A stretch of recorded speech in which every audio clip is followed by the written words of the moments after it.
2022 నుంచి 2024-25 మధ్య 6.5 లక్షల కిలోల రసాయనాలు, 7,94 లక్షల విలువైనటువంటి రసాయనాలు,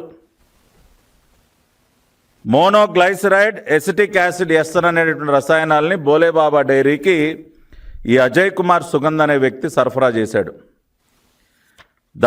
వాటిని ఉపయోగించి బోలేబాబా డైరీ వారు టీటీడీకి కల్తీ నెయ్యిని వారు సరఫరా చేయటం జరిగింది. ఎంత మొత్తంలో సరఫరా చేశారండి? 68.17 లక్షల కిలోలు,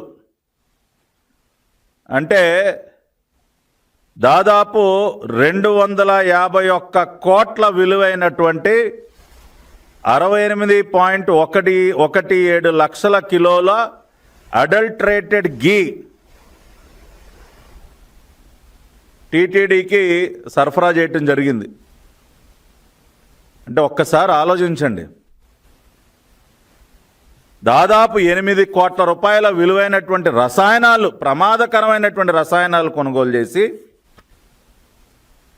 68.17 లక్షల కేజీల కల్తీ నెయ్యిని టీటీడీకి సరఫరా చేసి 251 కోట్ల రూపాయలు వారు దోచుకున్నారంటే నిజంగా ఎంతటి పాపం అండి.